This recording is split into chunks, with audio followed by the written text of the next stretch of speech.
Welcome to this special series of Diabetes Core Update, where we will discuss heart failure with preserved ejection fraction, that is HFpEF. At least half of all patients with heart failure have HFpEF, but it's really only in the last few years that we've seen the development of effective therapies for HFpEF.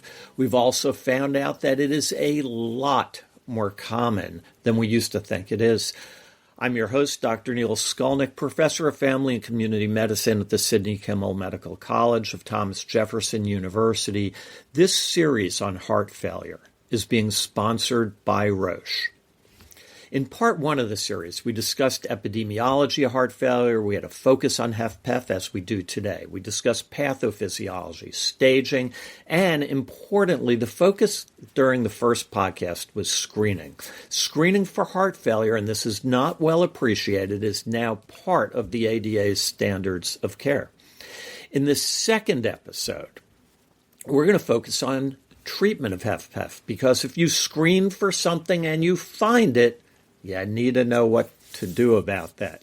Joining us today to discuss this is Dr. Jim Jannuzzi. Dr. Jannuzzi is a professor of medicine at Harvard Medical School. He is a cardiologist at the Mass General Hospital and chief scientific officer at the Baim Institute for Clinical Research. He's published more than 900 manuscripts. Yes, you heard me correctly. He's edited 5 textbooks, and he is a deputy editor at the Journal of the American College of Cardiology.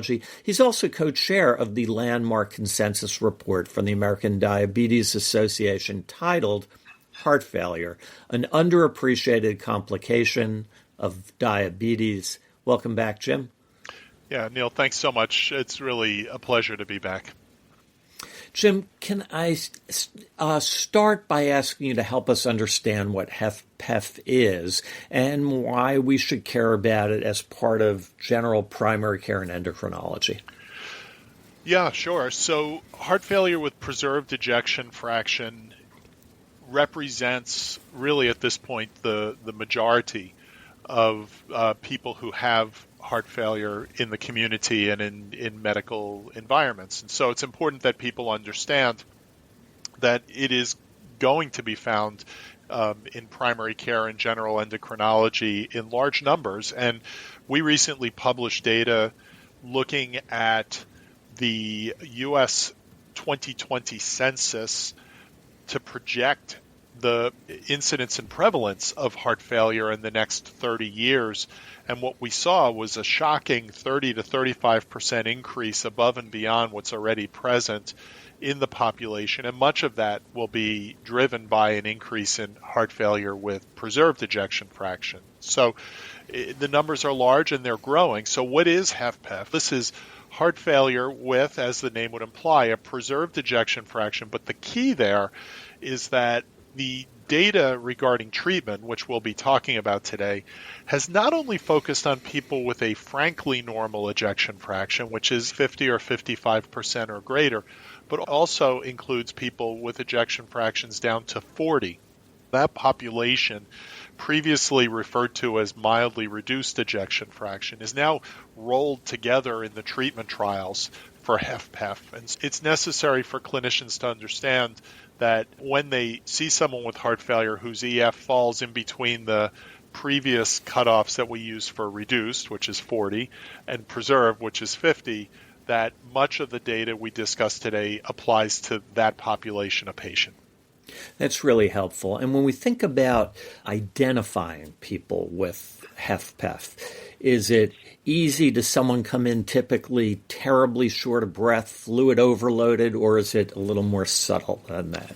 Yeah, no, it's a great question. And to be clear, the really fulminant presentations, people who present with terrible symptoms and fluid overload, that's often more what we see in people with reduced ejection fraction. And so to that extent, one needs to have suspicion for the presence of heart failure, and particularly with heart failure with preserved ejection fraction, which, as we've discussed, falls in a population that is typically older, who have obesity, who may have other medical conditions, including, besides metabolic disorders, chronic kidney disease, chronic hypertension, They may present with more subtle symptoms. And the Heart Failure Society of America talks about the phases of heart failure, where F is fatigue, A is activity limitation, C is congestion, E is edema or ankle swelling, and S is shortness of breath.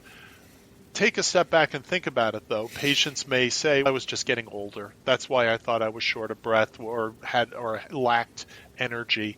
So clinicians really need to have a high index of suspicion and specifically evaluating people for the presence of heart failure by questioning them. And then, of course, we have convenient tests that are available that may help us to identify heart failure even at its earliest stages.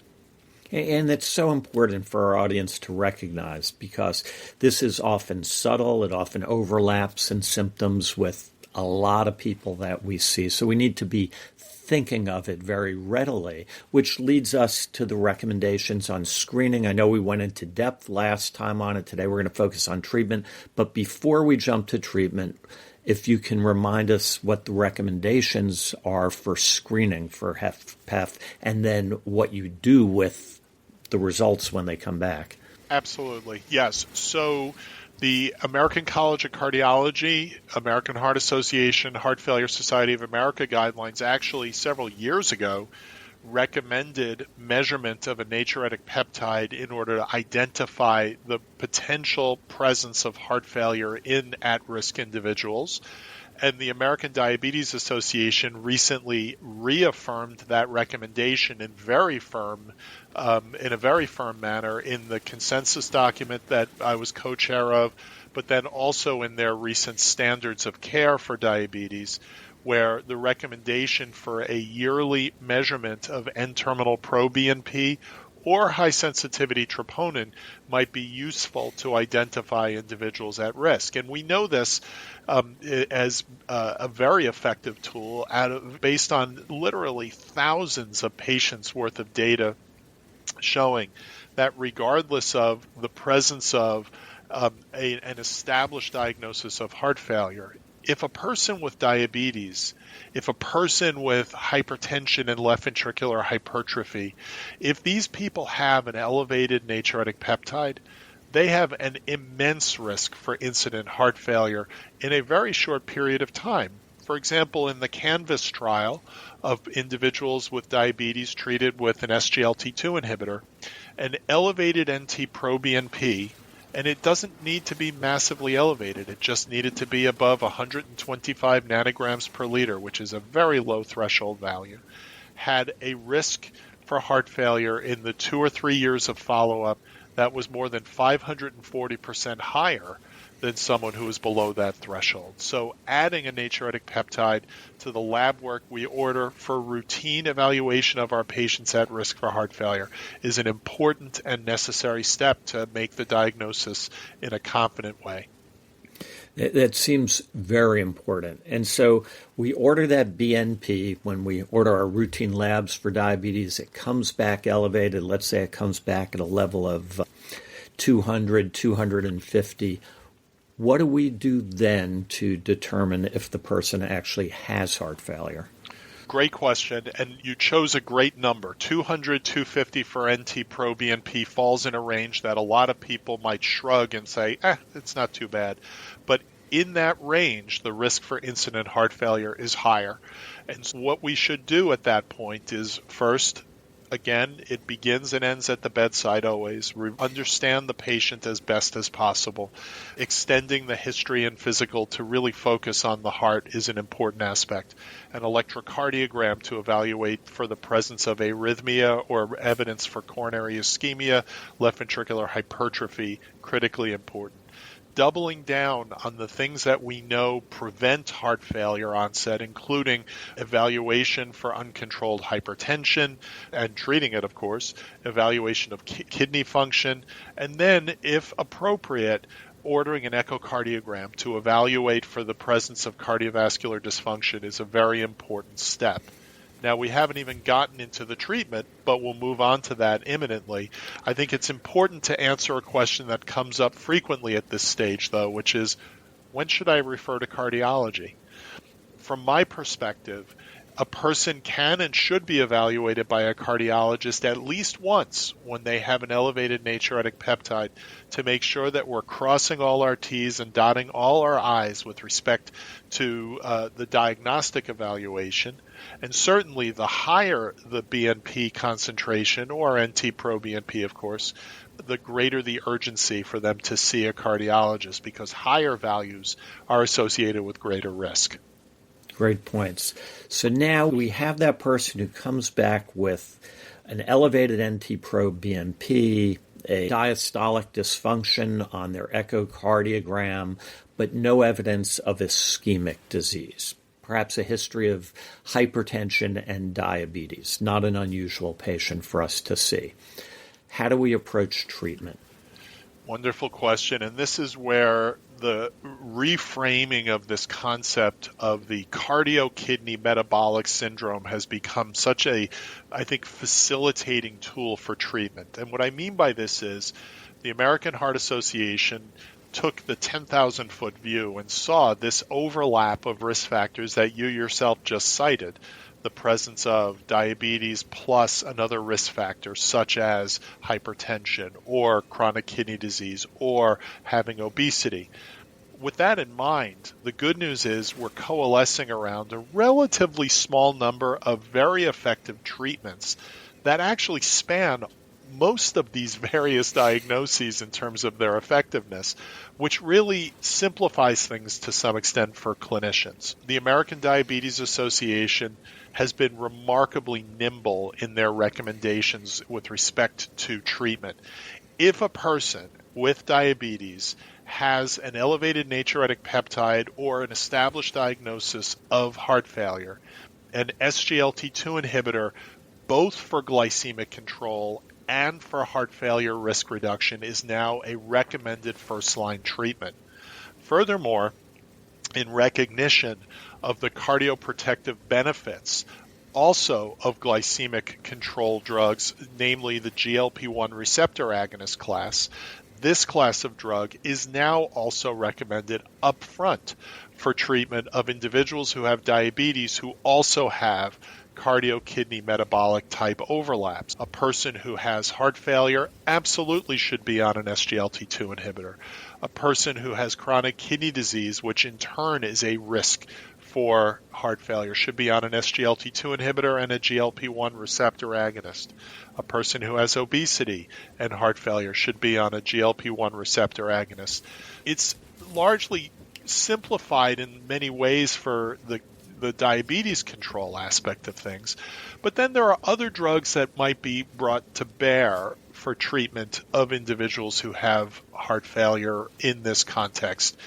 The mineralocorticoid receptor antagonist class of drugs, it's a big mouthful, but this is a class of drugs we've been using now for 40 or 50 years that includes spironolactone, traditionally, eplerenone, a non-steroidal or a non-steroidal mineralocorticoid receptor antagonist, which reduces the risk for androgenic side effects, which bedevil the use of spironolactone, and more recently finerenone, a next-generation non-steroidal MRA.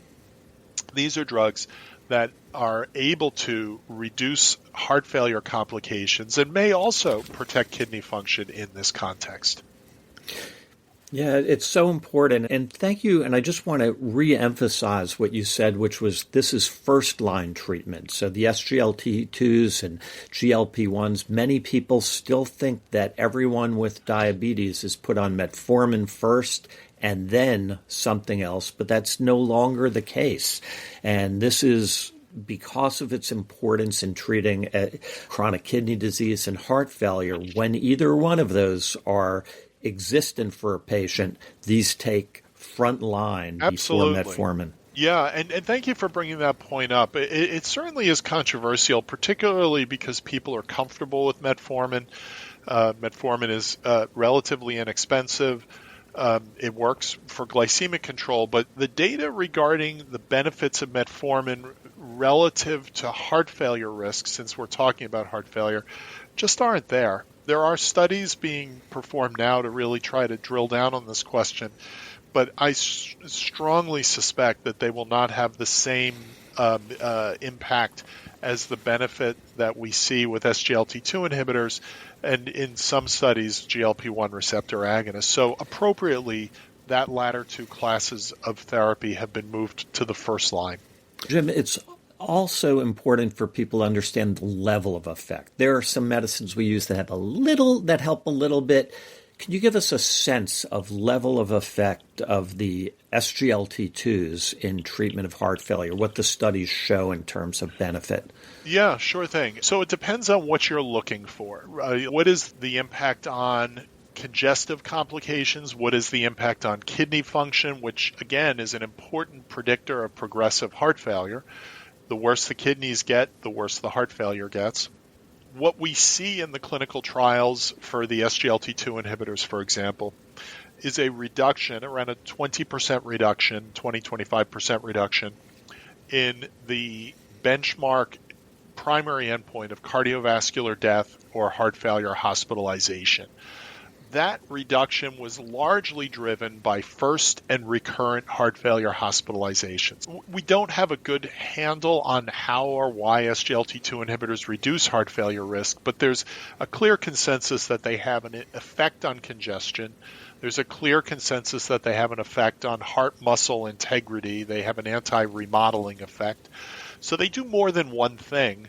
And in the clinical trials, what we see is a reduction early in events within 2 to 4 weeks of initiating. Wow. Very rapid effect. With improvements in health status during that period we've shown in clinical trials, really suggesting that there's an early impact of SGLT2 inhibition, possibly driven by decongestion, but then in the long term, a suppression of recurrent heart failure events, which cannot possibly be related to congestion alone. And when people ask me, my patient says, what can I expect? I tell them, you'll probably notice that you feel better pretty quickly and that we need to use less diuretic in the long run. And over time, the likelihood that you'll need to be hospitalized is reduced. Now, that's one answer. The other really critically important thing that I think clinicians need to understand is the benefits on kidney function is not a small issue. I've already made this point that worsening kidney function predicts worsening heart outcomes. But importantly, I think it's underappreciated just how beneficial the SGLT2 inhibitors are for stabilizing kidney function. There's certainly an early dip in kidney function when a person starts an SGLT2 inhibitor related to increased afferent arteriolar tone from the drug's effects. That's not kidney injury. That's actually the drug turning down the volume, if you will, reducing GFR, which decompresses the glomerulus and protects it from long-term damage from hyperfiltration in people with diabetes. And so what I tell my patients is you might expect to see a slight worsening in the numbers, but that's nothing more than the effect of the drug. But over time, this will protect your kidneys from decline. It's so important, and it's interesting as we've accumulated data, and the amount of data coming out in the last 2 years have been dizzying. We're now seeing kidney benefit well-defined with the GLP-1s as well, with the FLOW trial. So they Absolutely. seem to have very different underlying pathophysiologies that lead to the benefit, but overlapping areas of benefit. Overlapping and, as we say, orthogonal. In other words, they provide a unique mechanism of benefit suggesting that they're additive, and we're seeing growing data to suggest that fact. Now, what's really fascinating about the GLP-1s, number one, they have a clear benefit in people who have obesity, with or without diabetes, but this certainly when a person has obesity, even if they don't have a frank diagnosis of diabetes, they most often have some form of insulin resistance. So the metabolic aspect of their heart failure is almost certainly present. GLP-1s, to a large extent related to weight loss in these people, improve outcomes in heart failure. But as you pointed out in the FLOW trial, which utilized a dose of semaglutide at 1 milligram, which is below that of the sort of the target doses used in the studies of obesity, treatment with 1 milligram of semaglutide weekly was associated with a really striking reduction, not just in progression of chronic kidney disease, but also in cardiovascular risk among people with chronic kidney disease and diabetes. So this puts everything on its head, because if we're arguing that it's related to weight loss, you wouldn't expect to see those kinds of benefits at such a low dose of semaglutide.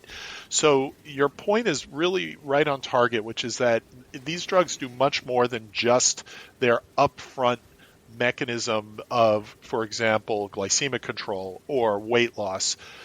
So it's up to us to try to figure out why, but in the meantime, ask why patients should be treated.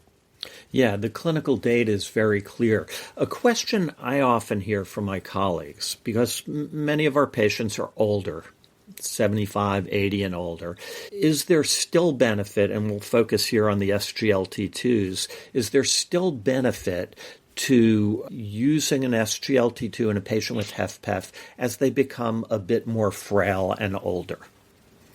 Yeah, so the frailty question is really paramount in HFpEF, particularly because the average age of a person with fully diagnosed HFpEF, what I mean by that is this is a diagnosis, much like type 2 diabetes, that can meander on for years before it's recognized. But fully recognized HFpEF, the average age is in the early 70s. And so this is a population of elderly people where frailty is an issue. Now, we expect with screening, we will identify the diagnosis earlier and that median age will come down. But for now, at least, the people that are being diagnosed tend to be older. And SGLT2 inhibitors, really early on, there was some discussion around whether there'd be risk for an increased hazard of hip fracture related to demineralization or peripheral arterial events related to them. But to be really clear, this is a uniquely well-tolerated class. And in studies of SGLT2 inhibitors among older individuals, we really don't see a heightened risk for cardiovascular, metabolic, or other side effects related to the drug. On the other hand, GLP-1 receptor agonists, I think the data are not there quite yet regarding the potential for frailty, particularly to the extent that if a person is treated with a GLP-1 at doses that result in large amounts of weight loss, it's important for your listeners to remember that the weight loss from GLP-1 receptor agonists is not just adipose tissue, but actually also muscle, bone, and other tissues in the body. One cannot lose 30% weight and not lose muscle mass. And in that regard, the data are still not entirely established regarding the potential risks of exacerbating frailty in an elder treated with a GLP-1. But the overwhelming body of evidence that's been established at this point would suggest that reducing the presence of obesity will likely outweigh the risks. We just need data to really be completely reassured. It's such helpful information because that question comes up all the time. We're about out of time, Jim. Are there any final thoughts that you'd like to share with our listeners?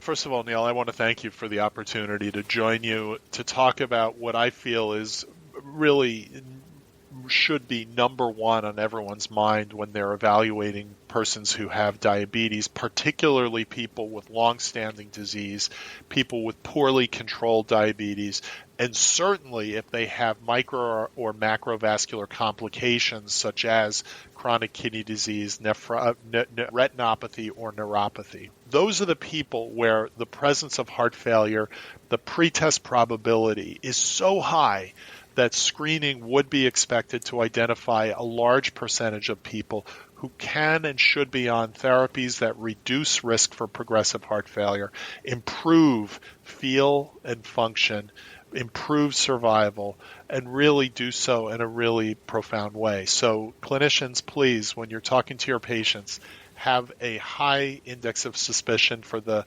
FACEs of heart failure. Remember that acronym and evaluate them because the treatment is right at your fingertips. Dr. Jim Jannuzzi, thank you so much for joining us. Thank you. It's been a wonderful time speaking with you.